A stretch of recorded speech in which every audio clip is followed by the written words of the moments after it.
Ninguno de nosotros parece tener tiempo suficiente para lograr todo lo que desearíamos en esta vida. ¿Acaso los potenciales no realizados mueren con nosotros? ¿O existen oportunidades futuras en algún lugar más allá de la muerte? La respuesta puede sorprenderte. Cuando Albert Einstein murió en abril de 1955 a la edad de 76 años, una carrera reñida llegó a un final abrupto. Einstein perdió. En sus últimos años, el famoso físico trabajó febrilmente para sintetizar una nueva teoría revolucionaria. No puedo separarme de mi trabajo, escribió Einstein. Me tiene inexorablemente en sus garras.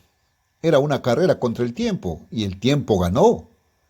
Una fotografía del estudio de Einstein en Princeton, Nueva Jersey, tomada poco después de su muerte, muestra una pizarra llena de ecuaciones, un escritorio cubierto de montones de papeles y una silla vacía. El asunto pendiente es demasiado evidente. Parecía que la diferencia entre la vida y la muerte para Einstein consistía solo en la diferencia entre ser capaz o no ser capaz de hacer física, había escrito una vez un colega físico. ¿Volverá a tener Einstein la oportunidad de hacer física?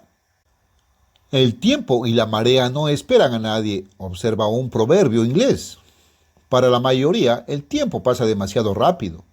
Sencillamente no tenemos tiempo suficiente para lograr todo lo que nos gustaría en la vida. A medida que envejecemos, el tiempo parece pasar cada vez más rápido.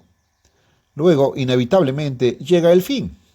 Los autores mueren dejando libros incompletos. Los compositores mueren dejando sinfonías inacabadas. Los científicos mueren dejando experimentos incompletos. Los empresarios mueren dejando corporaciones a medio construir. Los padres mueren dejando hijos o nietos en crecimiento. Sucede todos los días.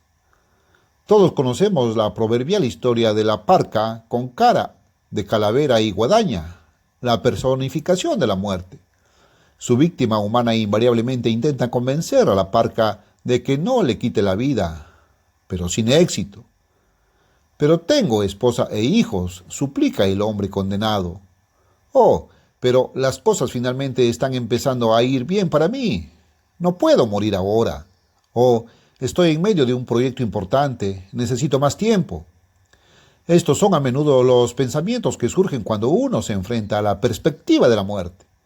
Incluso aquellos que afirman desear la muerte como alivio de dolorosas aflicciones físicas o porque no tienen nada por lo que vivir, en muchos casos están diciendo en realidad que les gustaría ser curados o encontrar algo por lo que vivir.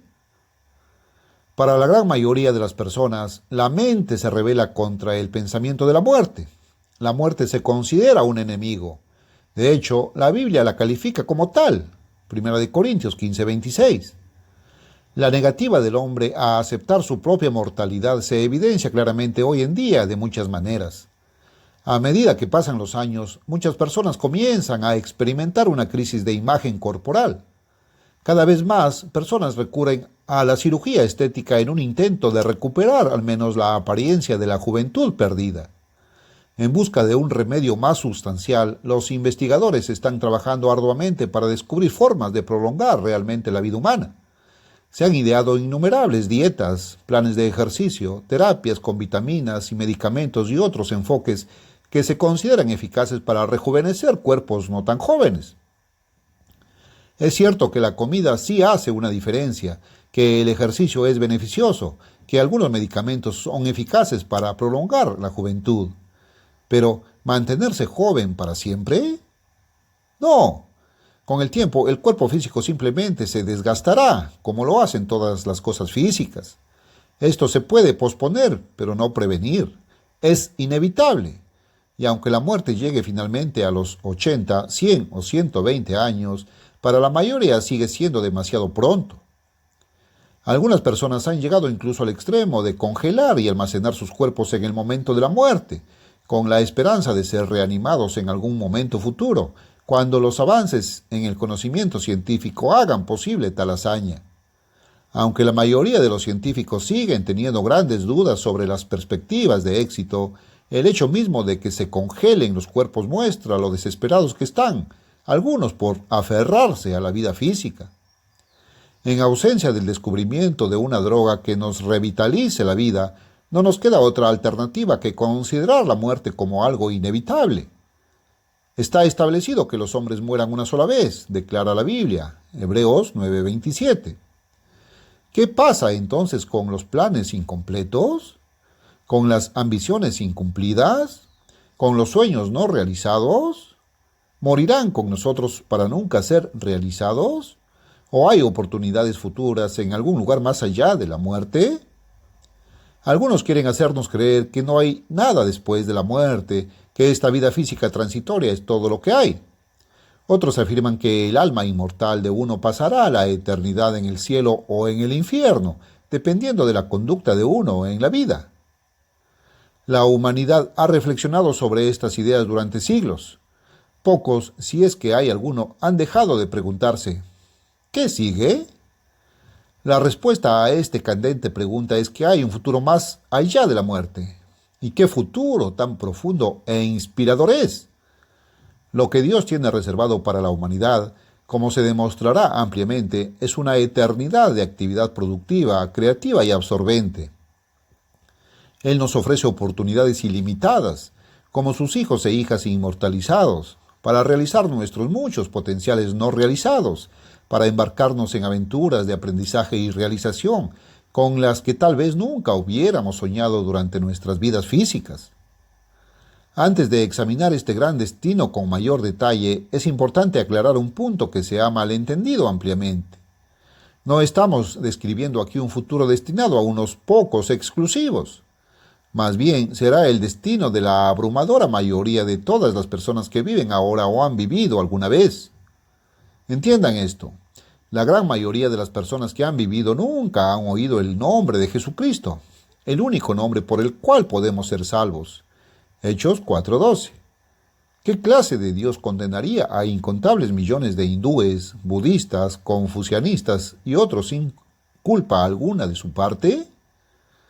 Además, la gran mayoría de las personas que han oído el nombre de Jesucristo han sido engañadas para creer en un Cristo falso y en otro evangelio. Segunda de Corintios 11:4. Satanás y sus ministros haciéndose pasar consciente o inconscientemente por ministros de justicia. Segunda de Corintios 11:14-15, han cegado y engañado a estas personas. Un Dios justo los pediría cuentas por no actuar en base a un conocimiento vital que nunca recibieron. De ninguna manera. El simple hecho es que la gran mayoría de las personas en el mundo de hoy no están ni perdidas ni salvadas. De la misma manera, la gran mayoría de quienes han vivido desde el tiempo de Adán no están ni perdidas ni salvadas. No se dejen engañar. Dios no está enzarzado en algún tipo de combate espiritual con Satanás por las almas. Si ese fuera el caso, Satanás claramente estaría ganando. ¿Es Satanás más poderoso que Dios? Satanás solo puede hacer lo que Dios por un tiempo permite, y el tiempo de Satanás está a punto de terminar. Dios está llevando a cabo un gran propósito en la tierra y ningún poder puede impedir que se cumpla. Si la gran mayoría de las personas que viven hoy o que han vivido alguna vez no están ni perdidas ni salvadas, ¿dónde están ahora? Y en realidad, ¿dónde están los verdaderos cristianos que han muerto a lo largo de la historia? La respuesta es sencilla. Todos están en sus tumbas. Observemos que los muertos nada saben, enseña claramente la Biblia, Eclesiastés 9:5. Y también, cuando sale su aliento, vuelve a la tierra. En ese mismo día perecen sus pensamientos, Salmo 146:4. Todos los que han muerto a lo largo de los siglos y milenios de la historia, incluidos muchos de sus parientes y seres queridos, sean cristianos verdaderos o no, están todos durmiendo en la tumba, en espera, por así decirlo, a la espera de su destino futuro. El uso bíblico de la palabra alma, en hebreo nefesh, en griego suche, designa la vida física de uno. El alma es mortal, no inmortal. Puede morir. Ezequiel 18:4 y 20. El periodista que declaró que 1.500 almas perecieron en el hundimiento del Titanic estaba usando la palabra correctamente. Entender que el alma es mortal hace fácil comprender la declaración de Jesús en Juan 3:13. Nadie ha subido al cielo. Jesús también dijo a sus propios apóstoles, A donde yo voy, vosotros no podéis venir. Juan 13:33. Si los apóstoles no iban a ir al cielo, ¿cómo podríamos esperar ir nosotros? Entonces, ¿qué será de esos miles de millones de muertos que hoy yacen inconscientes bajo la tierra? Como el hombre no tiene un alma inmortal que siga viviendo después de la muerte, la única esperanza para un futuro personal es una resurrección, un levantamiento de entre los muertos. La Biblia enseña la resurrección, no la inmortalidad del alma. La resurrección es nuestra única esperanza de heredar la vida eterna. En realidad, la Biblia habla de 3 resurrecciones de entre los muertos. Toda persona que haya vivido alguna vez estará en al menos una de ellas. El apóstol Pablo describe la primera resurrección en Primera de Tesalonicenses 4:16 y 17. Porque el Señor mismo, con voz de mando, con voz de arcángel y con trompeta de Dios, descenderá del cielo, y los muertos en Cristo, los verdaderos cristianos que han muerto a lo largo de la historia, resucitarán primero. Luego nosotros, los que vivimos, los que hayamos quedado, los verdaderos cristianos que aún estamos vivos, seremos arrebatados juntamente con ellos en las nubes para recibir al Señor en el aire, y así estaremos siempre con el Señor. En la segunda venida de Jesucristo, los justos serán resucitados a la vida espiritual inmortal por el poder del Espíritu de Dios. Ellos gobernarán con Cristo durante su reinado de 1000 años en la tierra. Serán transformados de mortales a inmortales, nacidos de nuevo, para usar la terminología bíblica. Estos santos resucitados serán espíritu como Dios es espíritu, inmortales como Él es inmortal, divinos como Él es divino. Nacerán en su familia como sus propios hijos e hijas. Esta primera resurrección también se describe en 1 Corintios 15, 51 al 54. Ahora bien, ¿qué sucede con esos miles de millones de muertos que durante su vida fueron privados de todo contacto con Dios, que vivieron y murieron ignorando la verdad revelada de Dios? Permanecerán en sus tumbas hasta después del reinado de 1000 años de Cristo y los santos en la tierra. Entonces resucitarán a la vida física en la segunda resurrección. Apocalipsis 25 y 11 y 12. Entonces recibirán su primera oportunidad real de salvación y la oportunidad de calificar para la responsabilidad en el reino de Dios. Pocos entienden esta verdad vital. La gran mayoría de la humanidad nunca ha tenido siquiera una oportunidad de salvación. En la antigüedad, Dios le permitió al profeta Ezequiel ver en visión esta gran segunda resurrección. Dios le mostró a Ezequiel un valle lleno de huesos secos. Y me dijo, hijo de hombre, ¿vivirán estos huesos? Y yo respondí, Señor Dios, solo tú lo sabes. Ezequiel 37:3. Dios declaró entonces, así dice el Eterno el Señor a estos huesos, he aquí yo hago entrar espíritu en vosotros y viviréis. Pondré tendones sobre vosotros y haré subir sobre vosotros carne, y os cubriré de piel, y pondré en vosotros espíritu, y viviréis. Versículos 5 y 6. Ezequiel fue testigo entonces, a lo largo de 3 milenios y medio en el futuro, de una parte de esta gran resurrección mundial a la vida física. Y entró espíritu en ellos, registra, y vivieron y estuvieron sobre sus pies, un ejército grande en extremo. Versículo 10. Finalmente, ¿qué pasa con aquellos que se niegan firmemente a seguir el camino de Dios, aquellos a quienes se les da una oportunidad ahora, en esta vida, de alcanzar la inmortalidad, pero la rechazan? Estos tendrán una parte en la tercera resurrección, una resurrección a la vida física, momento en el cual serán destruidos misericordiosamente, librados de su miseria para siempre. Serán consumidos en su totalidad en el lago de fuego. Apocalipsis 20, 13 al 15, convirtiéndose en cenizas bajo los pies de los justos. Malaquías 4:3. Cuanto más misericordioso que el concepto de tortura eterna en el infierno. La paga del pecado es muerte, dice su Biblia en Romanos 6:23, no sufrimiento eterno en el fuego del infierno. Esta es la segunda muerte, Apocalipsis 20:14, de la cual no hay resurrección. La segunda muerte es definitiva. Dios no quiere que nadie perezca, pero no forzará la salvación a nadie. Habrá resurrección de los muertos, así de justos como de injustos, declaró el apóstol Pablo. Hechos 24:15. La resurrección es la única esperanza para la humanidad. La Biblia revela un gran futuro para los hijos e hijas de Dios, inmortales y nacidos de nuevo. Pero, ¿cómo podemos saber que lo que dice la Biblia es realmente cierto, que volveremos a vivir? En la Tate Gallery de Londres se encuentra colgada una conmovedora pintura de un artista de mediados del siglo XIX. Muestra a una joven de pie, sumida en sus pensamientos, junto a la tumba de un ser querido fallecido. La pintura lleva el título La duda. ¿Pueden vivir estos huesos secos? Esta pregunta ha ocupado los pensamientos de la humanidad durante milenios.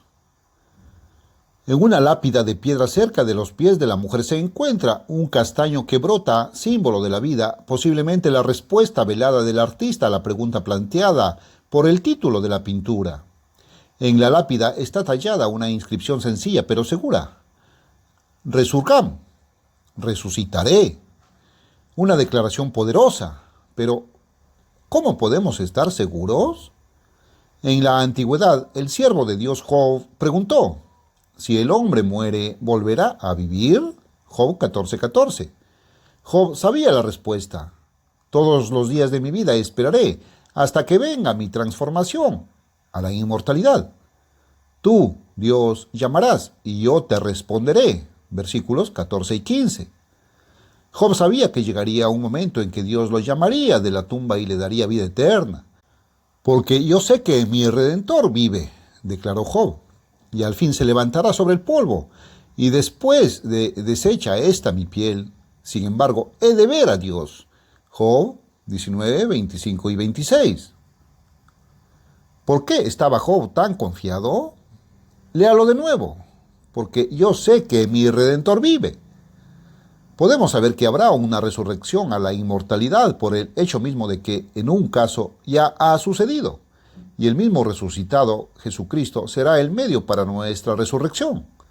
La resurrección de Cristo después de 3 días y 3 noches en la tumba fue un tipo o precursor de la resurrección que Dios promete a todos los que le obedecen. El apóstol Pablo fue inspirado a escribir: y si el espíritu de aquel que levantó a los muertos a Jesús mora en vosotros, el que levantó de los muertos a Cristo Jesús vivificará también vuestros cuerpos mortales, por su espíritu que mora en vosotros. Romanos 8:11. Jesucristo lo garantiza. Note lo que dice en Juan 11:25. Yo soy la resurrección y la vida. El que cree en mí, aunque esté muerto, vivirá. Jesús fue el primogénito entre muchos hermanos. Romanos 8:29. El primogénito de entre los muertos, Colosenses 1:18, las primicias de los que durmieron, 1 Corintios 15:20. Estos versículos implican obviamente que otros están destinados a seguirlo. Queda por mencionar un último punto, pero de suma importancia. Algunos críticos incrédulos han alegado que la resurrección de Jesús es una mera fábula y una invención, sin ninguna base en los hechos. Esta es una acusación seria. Observemos en 1 Corintios 15, 17 y 18, que todo depende de la realidad de la resurrección de Jesús. Y si Cristo no resucitó, vuestra fe es vana, sin sentido o vacía. Aún estáis en vuestros pecados. Entonces también los que durmieron en Cristo perecieron. Si Jesús no resucitó de entre los muertos, no tenemos esperanza. Pero Jesús sí resucitó de la tumba. La crucifixión de Jesús no se llevó a cabo a puertas cerradas. Su muerte fue presenciada por cientos de personas. No solo se menciona en los relatos bíblicos, sino también en los registros seculares. De la misma manera, la resurrección de Jesús está atestiguada por muchos cientos de testigos oculares que lo vieron después de que resucitó. Algunos incluso comieron y bebieron con él y conversaron con él largamente.